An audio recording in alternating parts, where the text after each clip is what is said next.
Okay, reflections on Practicum week 3. I should be able to keep this one short just because there's only 3 days to it. So day one was a bit of a weird day. It's like we couldn't find a flow. We kind of started out with a beagle that had kind of an emergency. Its face had been bitten by another dog and had been pretty torn up. So of course we had to put it under and give it stitches. Well, the vet gave it stitches. I monitored while the beagle was under sedation. Partway through the sedation it got a bit light and almost messed over all the stitches, so we had to give a bit of a top up. So that was cool. And then while the surgery intakes were going on, there were actually some patients in isolation. We had 2 cats with strange, potentially viral vomiting, diarrhea type thing going on, and then a dog with a very faint positive parvo test. So of course, for safety's sake, that dog was in isolation. So while the vet was checking up on those animals in isolation, we were getting the patients ready for surgery, you know, taking vitals, getting the pre-meds ready, that kind of thing.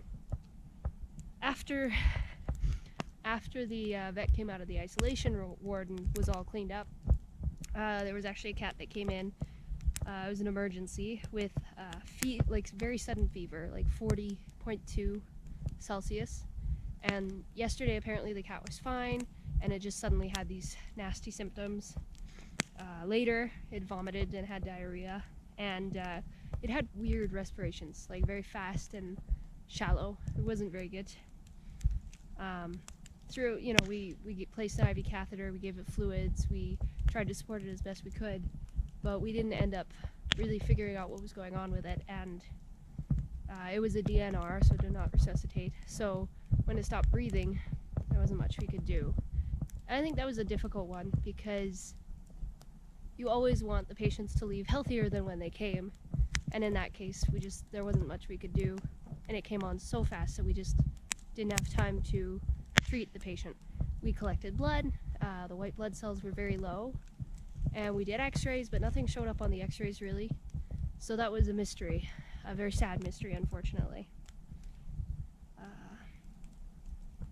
You know, with all those emergencies that came, well, the emergency that came in with the beagle and with the cat, we were kind of behind on surgeries.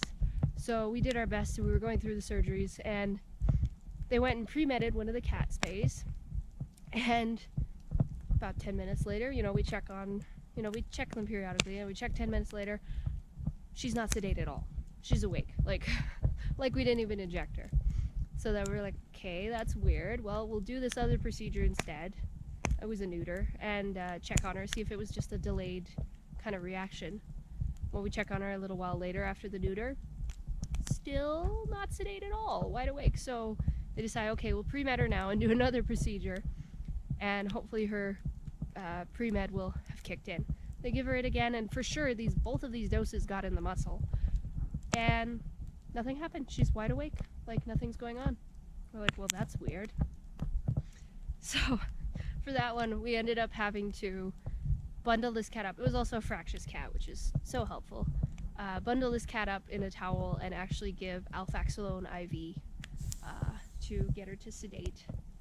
So that's what they did, and they finally got the spay done, and it was great. But it's a very weird, I've never seen a cat not get sedate after it being given drugs. Like, sure, they fight it a little bit, and you'll find ones that are just more awake than others, but this one was literally like nothing had happened. It was crazy. Yeah, that was pretty much just a weird day. There was a lot of difficult restraint as well. We had a lot of larger dogs that were just freaked out, very nervous, very wiggly. Not mean, just wiggly. And it was really difficult to restrain them. Usually I don't find it hard at all. You just kind of restrain and things go well. But in that case, it was really quite difficult with these wiggly dogs. So still working on that. That's a kind of a learning thing. And then there was day 2. Day 2 was the first day that I was actually able to lead a kind of surgery intake. So the tech was in the room to help me out if I was stuck, but I was able to ask the intake questions, like, do they want nails trimmed, that sort of thing. It was really cool, quite fun, and I was glad I was able to do that part. And then later, it was a really nice intake too. It was a nice little cat, and it was a a mom and daughter who'd brought in the cat, and it was delightful. It was really cool. Later, I was able to induce and monitor and recover a patient with minimal guidance. Like, of course, they were there watching, making sure everything was good, but I basically did the whole anesthesia for that patient, which I think is awesome. Like, even getting the pre-meds ready, having them checked, doing the induction. I think the only thing was I chose the wrong size tube, of course, ET tube. It's so hard to tell. That's something I'm still working on, is just figuring out, like, okay, how big is your airway? But that was really exciting. I still find anesthesia kind of scary. I really wish I found it less scary, but anytime a parameter is out of place, I'm like, okay, that's concerning to me. Even when it's not overly concerning, it's just paranoia for that, I think. And then later, it was so cool. I was able to help, like, there were appointments coming in, of course, and I was able to help demonstrate an ear cleaning. So it was really cool. I was told, like, go in there with the ear cleaning supplies and show these owners how to clean their dog's ears. I was like, yes, okay. Grab the ear cleaning stuff and introduced myself to the people. I got in there and started showing them how to clean their dog's ears. And it was just such a cool experience to be able to, you know, be like, okay, we're doing this and this is how this works. And then they're asking questions, be like, okay, what can I use at home for this? And you're like, oh, you can use like this stuff. So I thought that was fantastic and really added on to my goal of like communicating with clients and educating clients. So I was really happy with that. They had so many good questions and the dog was really nice. If it were a really freaked out dog, I'm sure that would have gone a lot more differently. So I was very happy about that. And then it was just like the day of puppy appointments. For whatever reason, there was puppy after puppy after puppy. We had a group of corgi puppies. They were so cute. They were in just for health checkups and vaccinations and, you know, the usual stuff with puppy appointments. And it was delightful. They were very sweet puppies. I was able to take their temperatures and stuff and see how to put them in the computer and all that. And then we had a puppy that came in with a litter. The rest of the litter was good, but this puppy had unfortunately pooped in its kennel and then sat directly in it, and it was very messy. So as kind of a courtesy thing, we went and cleaned up this puppy's back end, and thankfully this puppy was very chill and let us do that. It was awesome. And then later we had a puppy with a face wound. Again, another, like, this puppy had its face bitten. Again, it just similar to that beagle on day one. And, you know, we cleaned up the wound and, you know, then I was able to bring the puppy back to the owner and have a really delightful conversation about, you know, where she got her puppy and her bottle feeding this puppy because it was orphaned. So it was very young, actually. It was so cool to be able to have a conversation with the owner about that and see how much she cared for her animal. I loved that. It was so cool to see, just have that conversation. I think it was awesome. And then later I did a dogogram of a puppy with respiratory issues. Now this was a 2-week-old puppy, very big and fat 2-week-old puppy. It was a larger breed. And it was rasping on every respiration. Like, it really didn't sound very good. So the vet wanted to see what was going on. Of course, we just did a quick dogogram. And that was an interesting improvement to my restraint and positioning on radiographic instances, because this is a very small puppy and you're wearing the lead gloves, you know, to protect yourself, and yet you're like, okay, sit still. I can't hold you very well because you're so small. So that was interesting. And then finally day 3. So day 3, we weighed the little black puppy who's still with us at the clinic, and she was 1 kilogram. So we celebrated by putting a party hat on her and being really happy. It's been so cool to see how she's progressed from being flat out to totally fine and potentially not even all that sick anymore, and I think that's really cool. It's fun to see, you know, we'll be working in the treatment area and she's got a kennel just right there and she'll be playing with her toys or sleeping or running around in circles. She's just very cute. So then day 3, of course, we just did your usual surgery intakes and pre-meds and vitals. We had kind of 2 brother cats. I don't know if they were brothers or if they were just from the same house, but they were both in for neuters. One of them was normal, but the other one was cryptorchid. And that's when I kind of came to the realization that when you look at the schedule, sometimes it appears simple, and but when you look deeper, it's really not that simple. I looked and there was 2 canine neuters, one canine spay, and 2 feline neuters, and I'm like, great, feline neuters especially, they're really quick, so it's going to be just a good morning. No, one of the canine neuters was a very big dog. The other one was a very small dog. The spay was a mature spay, quite mature, and then the feline neuters were complicated by the one cryptorchid male. So what promised to be such an easy morning became quite crazy very quickly.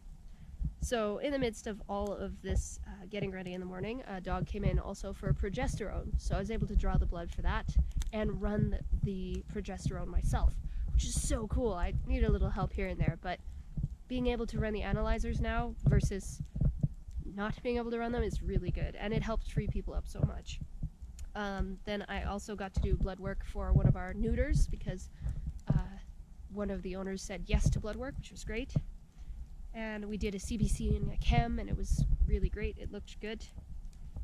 And I got a really nice jugular draw on that one. I was so happy about that.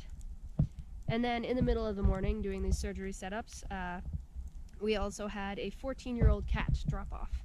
And it just wasn't doing that well, so of course we got permission to draw blood. We got a blood draw. I actually got a jugular on that one as well. I was really happy with it. And then I ran a CBC and chem, which is awesome. That day was like diagnostics day, because all I was doing was like running diagnostics, drawing blood, going all over the place doing that. So then, because the roads were so bad on that day, we tried to do the large dog neuter first, because his owner lived really far off.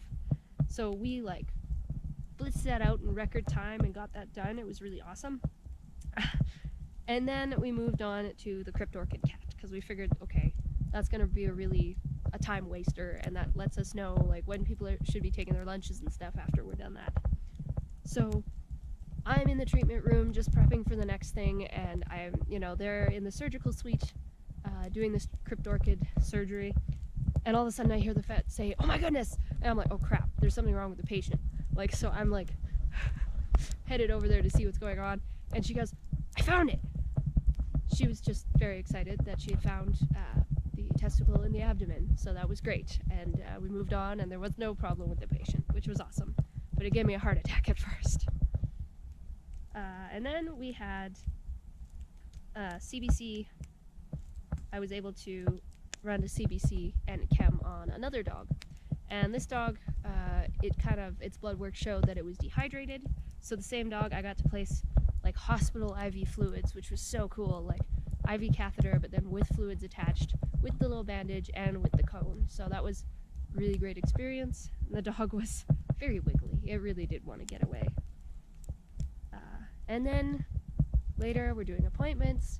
Everything was going really good. I'm like, yeah, I've been getting all these blood draws. It's awesome. And this dog comes in for chem and a glucose test. So I'm like, great, okay, draw from the cephalic. Nice, all right. And I've got my blood sample, and I'm kind of fiddling with the heparin container, and I got to get the tube off it, or like the little top that stops it off. And I've taken the needle off my syringe. I'm holding the syringe while messing with this, and I totally sprayed the blood everywhere. And it was unfortunately pointed directly at the technician who was holding the dog. So this technician got blood all over their arm and all over their shirt, which was kind of unfortunate. I was sitting there going, I am so sorry. This technician, of course, was very chill. It was like, oh, that's not the first time something like this has happened. And so we moved on. But it was one of those moments that really kept me quite humble. After that, I was very humbled. After the lesson learned, always set your dang syringe down before messing with the tube, we moved on to do radiographs on that 14-year-old cat. And the minute we saw the lateral projection, even I saw that something wasn't quite right. There was fluid in the lungs.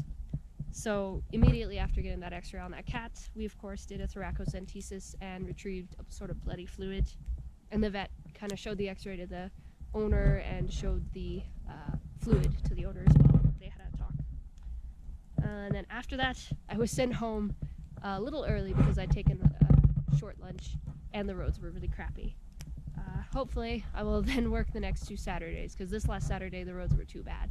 So the next 2 Saturdays I'll be working. And that was pretty much week 3 of practicum. There was so much in there. I think I forgot to mention I also got to do an ear clean on a cat. That went really great, but it was absolutely full of gook. Yeah, there was so much this week. Oh yeah, and the isolation patients. The cats finally got better and were able to be sent home, but not before one of the cats tried to bite one of the VTAs and nearly got them. It was pretty close. They actually got the thumbnail, but not the thumb. But yeah, that was reflections for week 3.